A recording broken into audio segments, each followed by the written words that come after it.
What's going on, guys? Mimic Trades here, back with another video, and today we're going to be talking about Bitcoin. We're going to be talking about my thoughts on it and where I think it will be going in the very near future. So as you can see, Bitcoin has been in a negative trend since its high on the 14th of April, and that high was about $65,000, and now we have traded as low as about $30,000, right? So right now, Bitcoin has been following this channel. You can see I've drawn this channel. And it also was following this trend line, but it actually broke down through the bottom of this. And as you can see, that is a pretty bearish indicator. However, it did go back up, and now we are seeing it retest this crucial level. So we're going to be talking about what I think will happen and some key points here. So when we look at the 4-hour chart, we can see that from the initial crash here, we actually have not even retested this 200 EMA line, right? And we've been basically below the 50 the whole time. We've seen a couple times where we bounce back up, come back down, and then bounce up again, come back down again, a little harder this time. And then here we're bouncing back up again. So my initial thoughts here when we look at the 4-hour is that we need to maintain above this 50 EMA if we are going to keep going up, right? And if you look at the 2-hour chart, this is a very key resistance level. As you can see, we tested the 200 EMA here. We were not able to break it, so we went down and made lower lows. Not overall, the lowest low was still the original drop to about 30 here, where I drew this trend line. But as you can see, we tested this 200 EMA. We were not able to break through it, so we came back down, retested this trend line. And then once it broke through this trend line, it actually just did a quick little crash down to about 31,000. And now it is coming back up, trying to see if it can retest this trend line, stay above this trend line.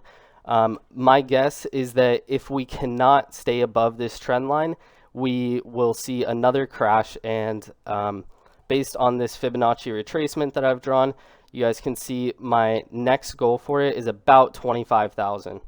Right, I think that would be the low for this cycle. I think I'm still very, very bullish on Bitcoin. Don't get me wrong. I think that by the end of this year, we're going to see all-time highs, potentially in the hundreds of thousands of dollars. I definitely think that we will continue this bull run. I do not think that this was the top. However, I do think that we could trade a little bit lower towards this $25,000 level, maybe bottom out there for a bit before launching back up and restarting this bull run, right? But when we go and we look at the 2-hour, we're seeing that it is entering very, very key resistance levels here, right? And the same with on the 4-hour. It has just come above the 50. You can see when it retests this 50 and it doesn't succeed in staying above it, it drops back down. Same thing happened here. Came up, then went back down, retested. If it had stayed above here, my guess is that we'd be continuing this bull little run. But you can see that it retested the 50, was not able to stay above it, and it came back down and dropped even harder, right? And so now we're retesting again. So my idea here is that we'll probably either retest below this 50 like we did here, or we'll stay slightly above, come back up, right? And if it comes up again and it can't stay above this trend line and above the 50 EMA, I think then we'll see new lows and have it break down to the lower side. And so when you're looking at this from a more long-term perspective, right, if we look at the weekly chart, the candles here do not look great. I mean, they're green, but barely, they don't look great. If you look at the, let me get rid of that ad. If you look at the MACD as well, you can see that this negative momentum is not yet waning.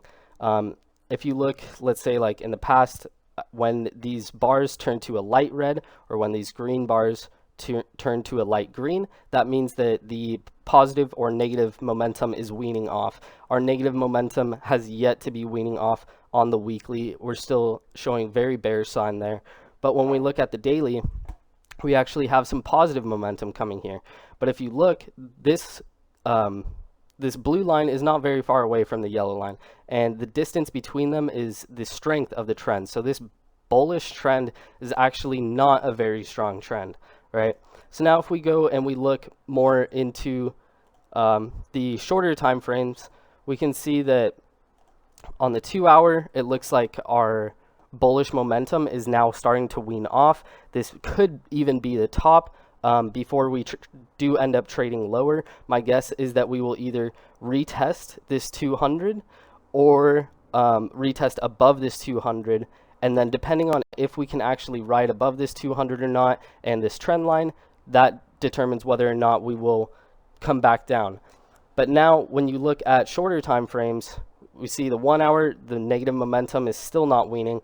Also, when I was watching this earlier today, I was looking at these candles, right? And I was thinking, okay, these look great, right? Great candles, great candles. Keep going up, keep going up. But when I see this top right here kind of scares me a little bit. It had a lot of time to trade in this area, and it was not able to keep going. It even tried to keep going at the end there, and instead just essentially got shit on and went straight down, you know? So now if we go to look at the 45-minute, if you are trying to trade Bitcoin, I suggest using 45-minute candles. I think that it follows the trends there very, very well. As you can see from the crash here, on the 45-minute candles, we were constantly trying to break above the 50, and we had never really tested this 200 until here, right? And so we're breaking above the 200 now a couple of times, and we're trying to see, can we actually stay above this 200? So here we couldn't stay above it, drop back down. Here we can't stay above it, drop back down. So my guess is if we can't stay above it again here, we will end up dropping back down, potentially making newer lows at this 25 level. And now if you look even closer, sorry, my dogs are a little bit crazy. I just got a puppy and she's very cute, but very loud. But if we look at these 15-minute candles, it actually looks like now we're getting some nice buy volume coming in. But it does look like overall this positive momentum is weaning off. We dropped back below the trend line here. We're actually retesting it right now, seeing if we can come back above this trend line. And if you can see, this trend line is actually huge. It's very, very important. You can see it's been tested numerous times here as we came along, and then when we actually broke this trend line here, we made newer lows. And so I think that if we cannot stay above this trend line, we will drop down. Also, you can see it's constantly testing this channel I drew. It's testing the bottoms here, and when it came below, that was a little bit oversold, so it came back up, and now it looks like we're maybe a little bit overbought, and we may be coming back down. But this all really depends on if we can stay above this trend line and above the 200 EMA on the 45-minute candles. And so this is my thoughts on the Bitcoin market currently. I want to remind you guys that I am super bullish. I do think that we will be seeing 150,000, maybe 200, maybe 300,000 this year for Bitcoin. But I do think that right now, unless we can break out of this negative channel with a lot of momentum, if you look, there has not been a lot of buy volume coming in. Every time there's not a lot of sellers either, though, and that's the real issue here. Is we're kind of just stuck in this zone where not a lot of people want to sell, but also not a lot of people want to buy. But we have been constantly testing these bottoms, and because of that, I do think we will trade lower. Anyways, thank you guys for listening, and I hope you enjoyed the video. If you do enjoy the video, please drop a like and subscribe, and I'll see you guys next time.